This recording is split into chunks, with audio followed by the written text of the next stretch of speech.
pour ce qui concerne du sujet de la mécréance, il y a certaines personnes qu'Allah les a appelées les mécréants. Si vous doutez de leur mécréance, c'est que vous êtes mécréants aussi. Ce que Allah a désigné comme étant les mécréants, comme Iblis, Shaitan, c'est le chef des mécréants. Comme les Pharaons, comme les gens comme les Abu Jahal, comme l'oncle du prophète Abu Talib. Ça, c'est les gens qu'Allah les a appelés les mushrikin.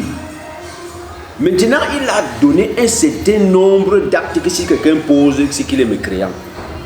Hein? Comme croire qu'une créature peut aider ou bien nuire. Si tu crois ça, que ce soit une pierre, que ce soit un ange, que ce soit un prophète, que ce soit un être humain, n'importe qui, si tu crois que lui peut nuire ou bien servir, être utile, ça c'est la mécréance. Donc ça veut dire que si ces conditions-là sont réunies sur une personne et que tu doutes qu'après que ces preuves aient été établies, que tu doutes de la mécréance de la personne, ça veut dire que toi-même tu es mécréant. Hein? C'est pour ça que Cheikh Mohammed ibn Abdul Wahhab a dit Man lam yukaffir kafir, hein? Faut kafir. C'est-à-dire que toi tu ne. C'est-à-dire quand les preuves ont été établies que ça c'est un kafir. Si tu doutes, man shak fi kufr kafir.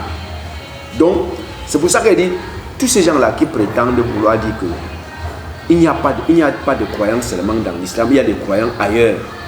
Je dis que l'une des deux, ou bien vous êtes ignorant, ou bien vous êtes un zindiq. Un zindiq c'est qui? C'est celui qui dit que je suis musulman, mais n'entrez pas dans l'islam là parce que c'est le kufr. C'est ça ce que ça veut dire. C'est ça le zindiq. Il refoule les gens de l'islam tout en disant, prétendant qu'il est musulman. Il fait comment?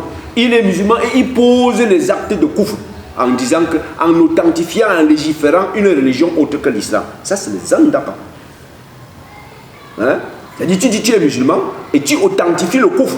Tu dis aux gens que le kufr là c'est la vérité, c'est la religion de la droiture. En ce moment, ça c'est le zandaka. C'est-à-dire, comme quelqu'un qui est assis sur une branche et il prend la scie, il commence à couper. C'est ça ce que ça veut dire. Donc il ne faut pas suivre les gens comme ça. Il faut étudier la religion. Machallah, les savants sont...